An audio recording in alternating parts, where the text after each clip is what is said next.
poker's legendary champions, next generation stars, and tireless ambassadors of the game, sharing their wisdom and guiding your journey to high achievement on the green felt. This is Tactical Tuesday on Chasing Poker Greatness with your hosts, Brad Wilson and Jon Chai.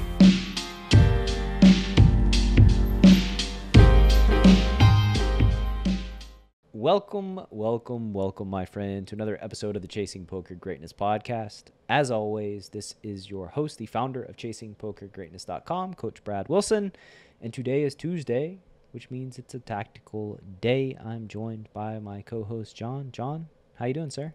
Pretty good. Dreading next week's punishment. Yeah, I guess we should address that first. Yeah, you're not wearing a clown outfit. There's nothing happening right now.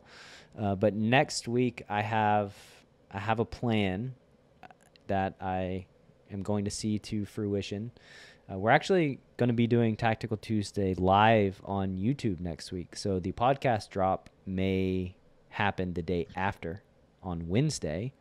So definitely want this one to be live on YouTube. And yeah, youtube.com/chasingpokergreatness. I believe that you should go and subscribe. The challenge is going to involve Birdie Bot's every flavored beans. And spoiler alert, we're not going to even be using any of the regular flavored beans. We're going to be using all of the terrible flavored beans. Jon's worried about earwax, but he needs to get his head in the game and worry about rotten egg and vomit. Those ones are the ones. I didn't even get that far down the list. I just stopped at earwax. Like, how do they even make this flavor? A quick story about my youngest daughter. So tried Birdie Bot's every flavored beans a few years ago at a birthday party, actually, and had a package of them. And my daughter, who is like 4, she had the beans and she ate one and she made a face and she was like, "This tastes like boogers." And spoiler alert, that bean was actually booger flavored, so they got it right. Nice. So if you're wondering if they'll get rotten egg right, they'll get it perfectly right. But Jon will have an out. I have a game that I've made in my head. I haven't told anybody because I don't want Jon to prepare at all. And if he plays the game well, then he won't have to eat any beans. And if he plays it horribly, then he's going to have to eat a bunch of beans. So we'll see how he does next week on YouTube. All right. Yeah. Anyways, good update. Fear not, everybody. We haven't forgotten that I need to be properly humiliated for last week's loss on Tactical Tuesday versus Brad. So I'm savoring this anxiety that you have. Stretching it out. Up. Yeah. This is make it last as long as humanly possible right now. Also, I've had, by the way, secondary fun for me is just thinking about the punishment for the past week or so. That's also been a source of extreme pleasure. Yeah, we gotta get it. We gotta get another game up and going soon. I can't be the only one. Yeah, I definitely need you to just keep creating games. You're really great at it. Let's talk about some hands. All right, so let's go to Tactical Tuesday and bring in some hands. So today we're actually going to be looking at some hands that I played on the poker coaching stream, my Play and Explain that I do once a month over there at pokercoaching.com. These hands, the theme is, it's a very loose theme, and basically the theme is follow your intuition, trust your energy reads, we'll call it that. But both of these hands I had a really strong feeling about in the moment. One, I trusted my feeling, and the other, I really wanted to trust my feeling. So let's start with the first hand. It's a jack and a 9 of different suits, playing 1K no limit. We're 5-handed. The button opens to 2.5x. A small blind folds. I defend my big blind with jack and the 9. Everybody at this table is a reg. Pretty sure that for the last hour and a half or so, everybody at my my second table were regs. So the flop is queen 9 deuce, queen of diamonds, 9 of diamonds, deuce of spades. I have a jack and a 9. I check, and the villain checks behind, which is nice. So now we're setting up a 2-street game, and the turn is an 8, which shouldn't really connect with my opponent a ton. I guess they could have some queen 8 that they check back if they flop top pair and check back, some 8, 9, and sets of 8s. So anyway, and then a bunch of like missed worse hands. So I don't really see any value in betting here. We check with our second pair, and villain overbets. And I guess now this is the first decision point that we'll talk about. Okay, so I guess the first thing that I'll say about this spot is that this is very strange. Like, I don't see this very often, like the delay c-bet size being larger than pot. Like you said, I think the 8 is it's pretty much a brick. Like jack 10 is kind of irrelevant because I would just assume that the button c-bets jack 10 on queen 9 deuce almost pure. Don't expect them to show up with very many combos of jack 10. So like their value range now they're saying is pocket 8s. Maybe they're doing something with like aces and kings, maybe even down to like ace queen. Yeah, maybe even down to ace queen. I think it's possible. Yeah, checking the flop with those sorts of hands is totally reasonable on fairly dynamic board texture. My double check also most likely caps me, so they can feel pretty comfortable overbetting the turn with like ace queen. Yeah, like we no longer have jack 10 when we check the turn. Probably we no longer have sets when we check the turn, so we now just have like a bunch of one pair hands. We probably don't even have like strong queen X, so maybe like the best hand that we have in this spot is weak queen X. Yeah. So I having a jack though, and a 9, I don't think I can fold facing the turn bet. We've made it this far, so we're gonna see the river. Yep. I don't think there's any thought of turning my hand into a bluff. Yeah. It's a tough sell because like you're basically saying you check value on the turn after the flop check through. And yeah, I'm just like one of the people who are like in position. I'm like, you have the discipline to do that, then like you just get my stack and whatever. So like I'd be a little bit concerned of that happening if we decide to turn a hand into a bluff, just because I just can't imagine us checking jack 10 or a set of deuces or a set of 8s, or if we somehow didn't 3-bet 9s, a set of 9s on the turn.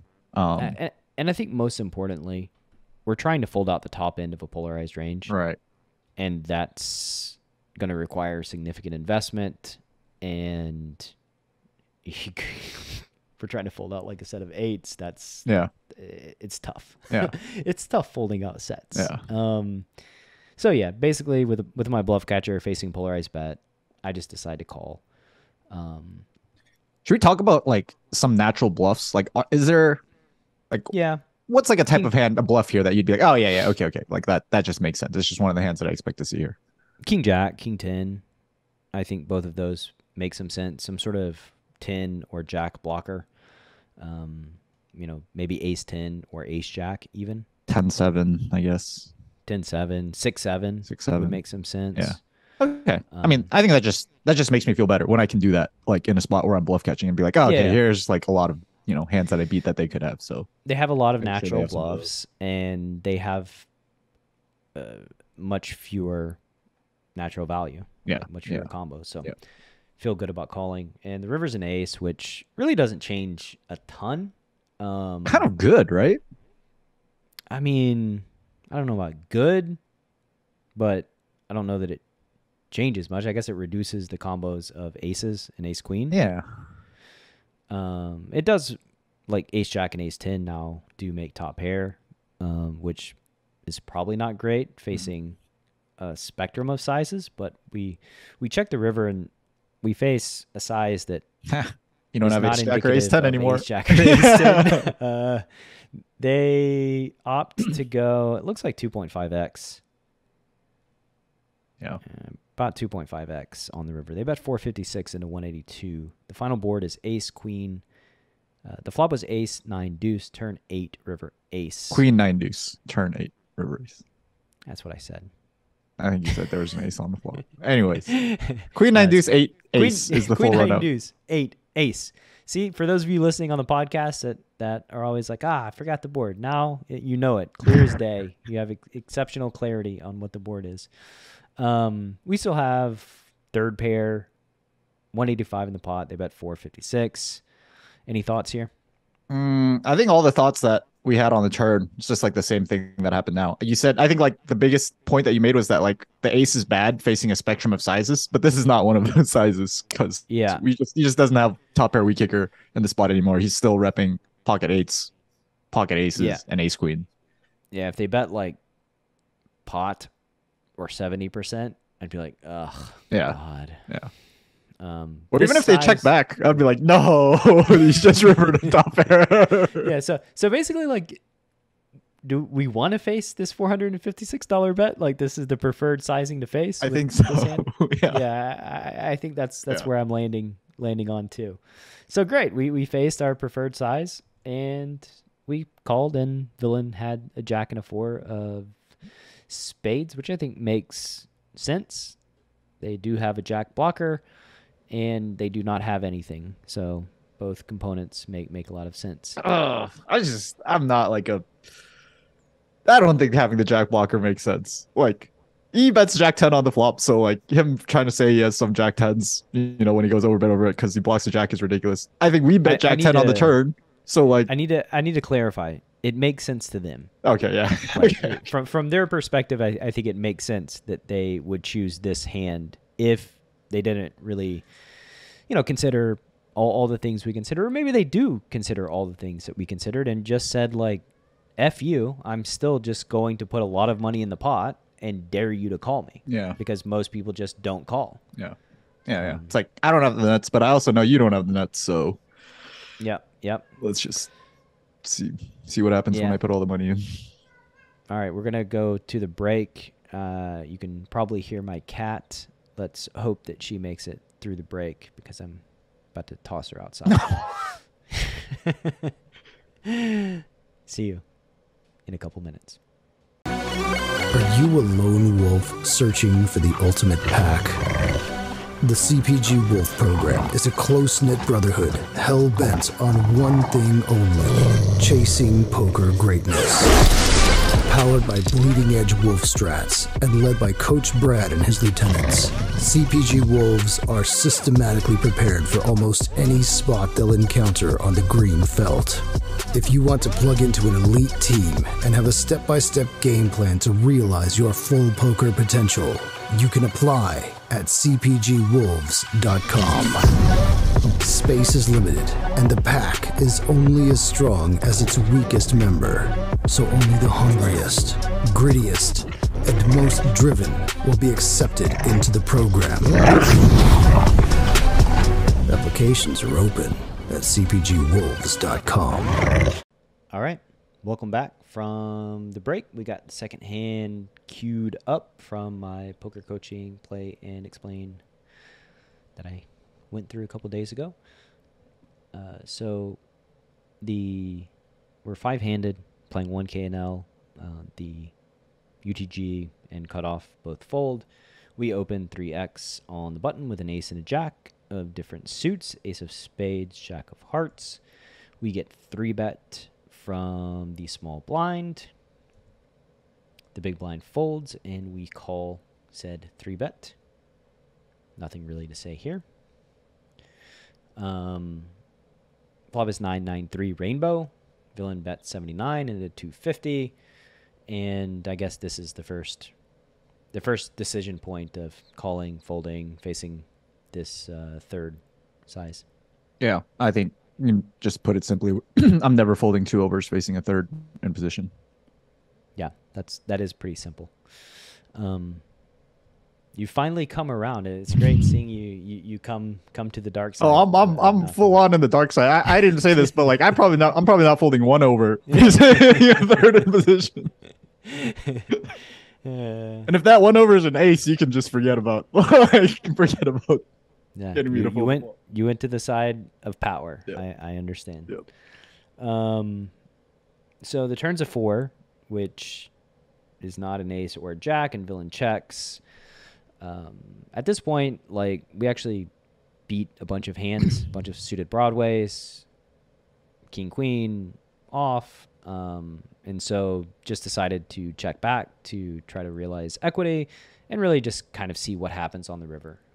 There may be some shenanigans that could go on depending on the run out. Yeah, I like checking back here. I think when we bet, we just get a lot of worse hands to fold, and we get no better hands to fold. Yeah, we're kind of just asking for it too, I think. Like, betting small, it's like villain can find a fair amount of check raises facing like a small bet, especially on a board where they expect us to have like a bunch of small pocket pairs. So yeah, we check, and the river's a jack, which is one piece of our equity. There's 408 in the pot. Villain's got 768 behind, and they bet a third. And I immediately knew what I wanted to do. And I wanted to raise for value. Like, I wanted to just jam for value. That was like my initial thought. And then, because it's a play and explain video, I've got to play and explain. It's explain my thought process. And when I started looking at it combinatorically, I was like, well, they probably have aces, kings, and queens. That's 15 combos. And then I block.